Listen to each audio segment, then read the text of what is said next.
মহা নমস্কার। জয় শ্রীরাম। অলক নিরঞ্জন। বক্রতুণ্ড মহাকায় সূর্যকোটি সমপ্রভা নির্বিঘ্ন কুরুমে দেব সর্বকার্যেষু সর্বদা সর্বকার্যেষু সর্বদা। জয় শ্রী রামকৃষ্ণ, জয় শ্রীরাম, জয় শ্রীকৃষ্ণ। আবার সকলকে মহা নমস্কার। ওম অখণ্ড মঙ্গলাকারম ব্যাপ্তম যেন চরাচরম তদ্ভুতম দর্শিতম যেন তস্मै শ্রী গুরুবে নমঃ। গুরু ব্রহ্মা গুরু বিষ্ণু গুরুদেব মহেশ্বর গুরুদেব পরম ব্রহ্ম তস্मै শ্রী গুরুবে নমঃ। অখণ্ড মন্ডলাকারম ব্যাপ্তম যেন চরাচরম তদ্ভুতম দর্শিতম তস্मै শ্রী গুরুবে নমঃ। মন মেলে তো মিত্র মিলাও, চিত মেলে তো চিতা, চিত মেলে তো চেলা, গুণ মেলে তো গুরু বানাও, নইলে চলো একলা। মৌজ লো, রোজ লো, নাহি মেলে তো খোঁজ লো। পাহাড়ে চূড়ায় শুরু করে চলে এলাম নিচে। প্রথম কথা হচ্ছে যে আপনারা যারা আমার এই ভিডিও শুনবেন বা দেখবেন তাদের কাছে অনুরোধ, আপনারা লাইক শেয়ার সাবস্ক্রাইব করে রাখুন এবং শেয়ার করুন। আর প্রথমেই আমি ক্ষমা চেয়ে নিচ্ছি, করজোড়ে ক্ষমা চেয়ে নিচ্ছি। আজ হয়তো বলতে গিয়ে ভাবাবেগে হয়তো দু চারটে অকথা কুকথা বেরিয়ে যেতে পারে, তার জন্য অগ্রিম ক্ষমা প্রার্থী। আর ক্ষমা হচ্ছে বীরের ধর্ম। কারণ যে বিষয়টা নিয়ে বলবো, এক একজনের এক এক রকম অনুভব। এই পৃথিবীতে অ্যাবসোলুট ফর্মে কিছু আছে বলে জানা নেই। অনুভবটা কীরকম জিনিস, একই বিয়ে বাড়িতে 1000 জন মানে রাঁধুনি রান্না করেন, মাংস রান্নায় যদি হয় 1000 জন রাঁধুনি যদি থাকেন, 1000 জনের কাছে জিজ্ঞেস করবেন টেস্ট স্বাদ এক এক রকম। মাংস কেউ বলবে একটু ঝাল হয়েছে, কেউ একটু মিষ্টি বেশি হয়েছে, কেউ বলবে যে একটু লবণ কম হয়েছে, কেউ বেশি হয়েছে। কারণ তার সাথে টেস্টের একটা প্যারামিটার থাকে, তার স্বাদগুলোকে একটা প্যারামিটার থাকে। আর আজকে ভিডিও যখন শ্যুট করতে যাচ্ছি, রবিবার 13ই জুলাই সকাল 8টা 20, মঙ্গলের নক্ষত্র শুরু হয়ে গেছে। আমি বলতে বলতে হয়তো খেয়ে হারিয়ে ফেলবো, স্বাভাবিক যখন যেভাবে বলবো। আর আমার এই ফিল্ডে কোনো সাপোর্টিং বা হেল্পিং হ্যান্ড নেই। মানে না পারে আমাকে এডিট করা বা যাবতীয় যেগুলো আছে বিভিন্ন সফটওয়্যার পেড নন পেড যেগুলো থেকে এডিট করা হয়, বা ক্যামেরাম্যান নেই। সুতরাং আমি গাই, আমি বাজাই, আমি দোহারি, সব কটা মিলিয়ে। মেনলি আজকে যেটা বলবো গুরু নিয়ে। তার আগে আমি আপনাদের বলে দিচ্ছি, প্রত্যেকের গুরু সম্পর্কে ধারণা তাদের মতো, তাদের অনুভব তাদের মতো। কাউকে আঘাত করা আমার উদ্দেশ্য নয়, আমি কাউকে কখনো আঘাত করতে চাইছি না। প্রত্যেকের নিজস্ব গুরু থাকে। যেটুকু আমি বুঝেছি, যদি ভালো কিছু বলে থাকি, যদি বেরোই জিহ্বাগ্রে বসতি মা সরস্বতী কৃপায়, যদি ভালো কোনো শব্দ বা বাক্য আপনাদের ভালো লেগে থাকে, সেটা হচ্ছে নিশ্চিন্তে আমার পূর্বজন্ম বা আমার পূর্বপুরুষ, আমার পিতামাতা বা আমাকে আজ পর্যন্ত যারা যে কাজে সহযোগিতা করেছেন তাদের সুকৃতির ফল। আমার কিচ্ছু না, আমার কিচ্ছু না। আর যদি খারাপ কোনো শব্দ বা বাক্য যদি কাউকে আঘাত করে বা করে, তাহলে তার জন্য আমি করজোড়ে ক্ষমা প্রার্থী। তার পুরো দোষটা আমার, পুরো আমার দোষ। কারণ কথা আর তীর এই দুটো একবার বেরিয়ে গেলে সেটা ফেরানো যায় না, আমরা সবাই জানেন। এখন হয়তো ডিজিটাল যুগে হয়েছে, কোনো কথাকে এডিট করা হচ্ছে, আমি পারি না, টেকনোলজিক্যালি অতটা আমি সাউন্ড নয়। সুতরাং আবার একবার নমস্কার করছি, কারণ কথার নাই লতা পাতা। ব্যাঙে চিড়ে দই খায়, মা ইবড়ে থাকতে মেয়ের শ্বশুর বাড়ি যায়, চিঠি কাজল লতা বান্নায় তো দৌড় কথা। এবার চারটে জায়গা আছে যেখানে যাওয়ার জন্য কোনো অনুমতি লাগে না, কখনোই কোনো অনুমতি প্রয়োজন হয় না। যে কোনো সময় যে কোনো দেশে যে কোনোভাবে যাওয়া যায়। একটা হচ্ছে নিজের বাড়ি, একটা শ্বশুর বাড়ি, একটা হচ্ছে মিত্রের বাড়ি, বন্ধুর বাড়ি, একটা গুরু বাড়ি। এই চারটে বাড়ি আপনি নিঃসংশয়ে যে কোনো সময় যে কোনোভাবে যেতে পারেন, এটা আমাদের শাস্ত্রের বিধান। আচ্ছা, কথাগুলো বলবো শুনে শুনে তো আমি বইপত্র পড়েছি খুবই কম, সেই সৌভাগ্যের পরিমাণটা হয়তো কম, সুতরাং আমি কিন্তু কোথাও প্রমাণ দিতে পারবো না। এটা আমি প্রথমেই আমি ক্ষমা চেয়ে নিচ্ছি যে কোন বইয়ে কোন অধ্যায় কোন শ্লোক আছে আমি পারবো না। তো এবার শুরু করি যে গুরুটা কি। গুরু গুরু একটা সংস্কৃত শব্দ, রু হচ্ছে জ্যোতি, গু হচ্ছে অন্ধকার, রু হচ্ছে আলো। যিনি অন্ধকার থেকে আলোর দিকে নিয়ে যান তিনি গুরু। অন্ধকার, প্রথম কথা আমরা শাস্ত্র মতে বলছে, পরে বিজ্ঞানেও আসছে, যখন নর্মাল ডেলিভারি হয় তার আগে 140 দিন আমরা বাবার মাথায় থাকি, সেটা অন্ধকার জায়গায় বাবার মাথায় থাকি। আপনারা যেমন করে বুঝে নেন, তা বাবা মায়ের সঙ্গে পাশা খেলতে গিয়ে একবার হেরে যায়, তখন হেরে গেলে কিছু দিতে হয়, মাকে দেন রাখার জন্য। মা 280 দিন বেশি রাখতে পারেন না। আমি কিন্তু নর্মাল ডেলিভারির কথা বলছি, তাহলে 280 দিন 140 দিন হলো 420 দিন, 14 মাস। আমরা প্রত্যেকের নিজের হাতে 14 পোয়া বলা হয়। 1 পোয়া মানে হচ্ছে 4 পোয়াতে 1 হাত, মানে 3.5 হাত প্রত্যেকে নিজে নিজের হাতে, কম বেশি তাতে এক চুল এদিক ওদিক হতে পারে। তাহলে বাবা মা চলে এলো, অন্ধকার থেকে আলোর দিকে আমাদের নিয়ে আসতেন। এরপরে আমাদের শিক্ষাগুরু দীক্ষাগুরু এ সমস্ত আছে, তা আমি সেই সমস্ত ব্যাখ্যায় যাচ্ছি না, জানিও না। আমি আমার অনুভব জানাচ্ছি।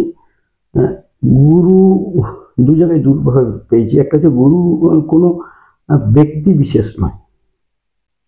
প্রথম যে অনুভবটা হচ্ছে, গুরু কোনো ব্যক্তি বিশেষ নয়, প্রত্যেকেই নিজেই নিজের গুরু। গুরু হচ্ছে একটা বিন্দু, গুরুত্ব থেকে এসছে, বা গুরুত্ব থেকে যেটা এসছে সেটা হচ্ছে একটা বিন্দু। এরকম বিন্দু ক্লাস 9-এর ছেলেমেয়েরা উপাদ্য পড়ে থাকবে, ত্রিভুজের মধ্যমাত্রায় সমবিন্দু, এবং সেটাকে ভর কেন্দ্র বলা হয়। গোটা ত্রিভুজের ভরটা একটা নির্দিষ্ট বিন্দু দিয়ে যাবে, মানে এটা রেখে দেওয়া যাবে। সেরকম প্রত্যেকটা বস্তুরই একটা ভর কেন্দ্র থাকে, যে কোনো জিওমেট্রিক শেপই হোক না কেন, তো একটা নির্দিষ্ট বিন্দু থাকে যেখানে সে পুরো মাসটাকে, সেন্টার অফ গ্র্যাভিটি বলা হয়, গ্র্যাভিটি থেকে গুরুত্ব ওটা দিয়ে যায়। প্রত্যেকের মধ্যেই সেটা আছে, তিনি খুঁজে পান বা পান না। গুরু শব্দের আরো ব্যাখ্যা হচ্ছে যে যিনি আপনাকে চেনাবেন, আপনার এই ধরাধামে আসার গুরুত্ব কি, আপনি সমাজকে কি দিতে পারেন, আমি বাঘের বাচ্চা নাকি ভেড়া, এটি আমার গুরু। আপনার উচিত অনুচিত বোধটাকে যিনি আপনার জাগ্রত করবেন, তিনি কিন্তু প্রয়োগ করবেন না, প্রয়োগ আপনাকেই করতে হবে।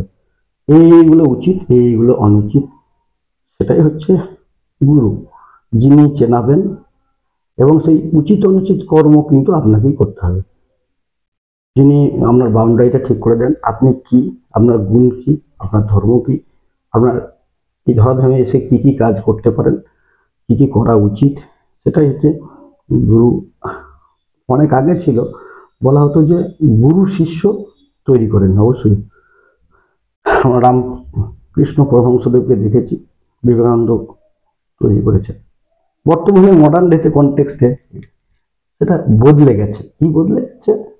এখন শিষ্য গুরু খোঁজে, যেমন শিষ্য সেরকম গুরু পায়।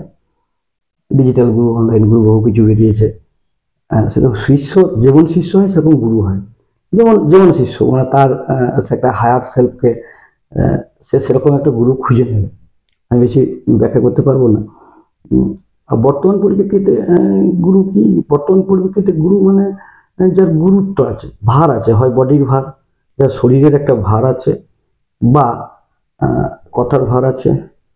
বাংলা কথায় বলতে গেলে যারা প্রভাব বিস্তার করতে পারেন, বর্তমান সমাজ অবস্থায় যারা প্রভাব বিস্তার করতে পারেন, মেনলি হচ্ছে বড় বড়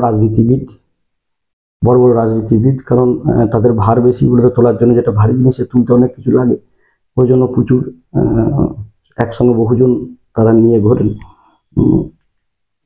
সামাজিকভাবে, অর্থনৈতিকভাবে, রাজনৈতিকভাবে মানে ক্ষমতাশালী যে ব্যক্তিরা এখন বর্তমান পরিপ্রেক্ষিতে, তারাই গুরু। আমি এটা রাইট রঙে যাচ্ছি না, কারণ যার ক্ষমতা নেই বর্তমান পরিপ্রেক্ষিতে, তারাই হচ্ছেন গুরু। যারা they can save you, they can protect you, they can destroy you, দুটোই আছে। যে তারা আপনাকে নিরাপত্তাও দিতে পারে, নিরাপত্তাহীনতাও ফিল করতে পারে, আনইজিনিয়াসের দুটোই করতে পারে। সুতরাং আপনারা আপনাদের মতো করে বুঝে নেবেন, পুরোটা ব্যাখ্যা করার মতো ক্ষমতা আমার নেই। এবার হচ্ছে যে প্রত্যেকে আমাদের বাস্তব জীবনে প্রত্যেকেরই গুরু আছে, কম বেশি আছে। হ্যাঁ, সেটা তথাকথিতভাবে ঘোষিত বা অঘোষিত দীক্ষিত না হলেও প্রত্যেকের আছে গুরু। আপনার যে কেউ হতে পারে, মা হতে পারে, বাবা হতে পারে, ভাই হতে পারে, বোন হতে পারে, বন্ধু হতে পারে। গুরু মানে যে বয়সে বড় হতে হবে তা না, কিন্তু ভাই হতে পারে, বন্ধু হতে পারে, মানে সমাজের দেখবেন বিশেষ কোনো ব্যক্তি থাকেন, খুবই অতি সাধারণ মানুষ তাদের কাছে যায়, কি যায়, তাদের কাছে রায় নেওয়ার জন্য। রায় নেওয়ার জন্য মানে কোনো যখন সে সমস্যায় পড়ে বা কোনো বড় কোনো কাজে হাত দিতে যাচ্ছে, এরকম আমরা করি, দেখো এইটা করব, মানে তার কাছে একটা মতামত আমরা নিতে যাই। এবং আমাদের ব্যক্তি জীবনেও যেটা হয়, হতে পারে সহতল নিতে পারে। আপনি যখন অন্ধকারে পড়ে যান, অন্ধকার মানে সূর্য থাকা অবস্থা তো অন্ধকার, ব্যাপারটা কি হচ্ছে, তার জীবনের অন্ধকার, কোনো একটা সংকটকালীন মুহূর্তটা তৈরি হয়, হতে পারে যে কোনো পারিবারিক, সামাজিক, অর্থনৈতিক, রাজনৈতিক কোনো একটা সংকটকালীন হয়, যার কাছে গিয়ে বসলে একটা দিশা পাওয়া যায়, একটা আলো পাওয়া যায়, মানে অস্বচ্ছ, গুরু তো অস্বচ্ছ, মানে আপনার ক্লারিটি অফ মাইন্ডটাকে একটা হেজিনেস চলে এসছে, যে আপনি সামনেটা দেখতে পাচ্ছেন না, আপনার আগামীর পথটা আপনি বুঝতে পারছেন না যে কোন দিকে যাওয়া উচিত, কি করা উচিত বা কি করা উচিত নয়। হয় সংকটকালীন মুহূর্তে আমার যেটুকু ধারণা, যারা সাংসারিক মানুষ প্রত্যেকের আছে, সেই মুহূর্তে যার কাছে গেলে আপনি গড গিফটেড বলেন বা অ্যাঞ্জেল বলতে পারেন, বিভিন্ন শব্দ পারিভাষিক, ঈশ্বরের দূত বলতে পারেন, আপনাকে সেভ করে মানে তিনি কিন্তু আপনাকে অর্থ, ধন, সম্পত্তি কোনো কিছুই দিতে পারেন না, শুধু পরামর্শ দিতে পারেন। যাক দেখ, তুই এরকম পরিস্থিতি পড়েছিস, তুই এটা করলে দেখ তো সমস্যাটা সমাধান হয়ে যেতে পারে, বা তোকে তোকে এইটা করতে হবে এখন। এটা হতে পারে তিনি কিছুই করতে পারেন না আপনার জন্য, তিনি আপনাকে পরামর্শটা দিতে পারেন, পরামর্শদাতা। আর আমার যেটুকু মনে হয়েছে তার জন্য আমি ক্ষমা চেয়ে নিচ্ছি। প্রথম কথা হচ্ছে, গুরুর দেখানো পথে আপনার ভাগ্যোন্নতি হবে নিশ্চয়ই, কিন্তু কর্ম করতে হবে। আমি আবার ক্ষমা চেয়ে নিচ্ছি আমার এই শব্দ ব্যবহার করার জন্য, কার কোথায় লাগবে। মন্ত্র হচ্ছে মনটাকে নিয়ন্ত্রণ করেন যিনি, তন্ত্র হচ্ছে তনু থেকে এসছে, দেহটাকে যিনি আমাদের নিয়ন্ত্রণ রাখে, আমাদের দেহটাকে, তন্মন থেকে এসছে, তন্মন, তন্ত্রক্রিয়া। আর তন্ত্র থেকেই আমাদের নিয়ে এসছে যেটা টেকনোলজি, ইংরেজিতে বলে ভালো বুঝতে পারবেন, ট্রান্সফরমেশন থেকে, মানে তন্ত্র থেকে গেছে টেকনোলজি ট্রান্সফরমেশন, যেটাকে এক্স থেকে ওয়াই, যার একটা পরিবর্তন ঘটাতে পারে, যার মধ্যে একটা পরিবর্তন ঘটতে পারে। যে গুরু বলে আপনাকে চেনাবে যে তুই গাধা হয়ে জন্মেছিস, তোকে বোঝা বইতে হবে, তুই ওই ঘোড়ার মতো কোনো জায়গায়, ঘোড়ার মতো রেসের মাঠে কোচিং নিস না, তো রেসের মাঠে খেলতে পারবি না, তোকে বোঝাই বইতে হবে। বা তুই বাঘের বাচ্চা, তুই ভেড়ার সঙ্গে চলিস না, তোকে শিকার করতে হবে। তো এটা তোর এটা হচ্ছে জেনেটিক কোড, এবং যখন প্রয়োজন তোকে স্বীকার করতে হবে, সময় নষ্ট করিস না। গুরু হচ্ছেন যে আমাদের একটা দিশা দেখান, একটা পথ দেখান, একটা আলো দেখান, যেটা আমরা সামনে দেখতে পাই। আমরা যখন অন্ধকার হয়ে গিয়েছিল, চারিদিকে অন্ধকার হয়ে যায়, অন্ধকার কারো সারা জীবন থাকে না। আমাদের এই এখন বর্ষাকাল চলছে, রবিবার, ঝড় বৃষ্টি হচ্ছে, মেঘলা হয়ে যায় দিনের বেলায় চারিদিকে অনেক সময় মেঘলা ইয়েতে আমাদের সূর্যনারায়ণকে ঢেকে দেন, কিন্তু কোনো মহিলারা সন্ধে জ্বালান না, জানেন যেটা কেটে যাবে, এখন সন্ধ্যের সময় হয়নি, তাহলে আপনি তার কাছে যাবেন, সেটা আপনার নিঃসংকোচে যাবেন, বন্ধু বান্ধব, মানে যার সঙ্গে ওই সংকটকালীন মুহূর্তে কথা বলে একটু হালকা হওয়া যায়। ভার তো মানে বোঝাটা কার কাছে নিতে হবে, মানে আপনি হয়তো কোনো কারণে মানসিকভাবে বিধ্বস্ত, তো যার সঙ্গে কথা বললে বা যার কাছে একটু কাঁদলে বা একটু মন খুলে কথা বললে আপনি হালকা হতে পারেন, বা তার পাশে বসলেও হালকা হবে। হালকা মানে আমরা কি দেহের ভরটা কমে যায় না, মানে মানসিকভাবে একটা হালকা ফিল করে, তার যে অরা, তার যে পজিটিভ এনার্জি, হ্যাঁ, সেখান থেকে আপনার ওই ইয়েটাকে, মানসিক কষ্ট, দুঃখ, যন্ত্রণাটাকে সেটাকে উপশম করতে পারেন এবং তার কাছে গেলে ইনসাইট হয়। এখানে ইনসাইট যেটা যে বিন্দু, যে বিন্দুটার কথা বলা হচ্ছে সেই বিন্দুটাকে জাগ্রত হয়ে যায়। তাহলে আবার বলছি যে কর্ম করতে হবে, সঠিক সময়ে সঠিক দেশে সঠিক কর্ম করতে হবে। কারণ আমরা যখন মনুষ্যজন্ম পেয়েছি আমাদের কর্ম করা ছাড়া কোনো উপায় নেই। আর আমাদের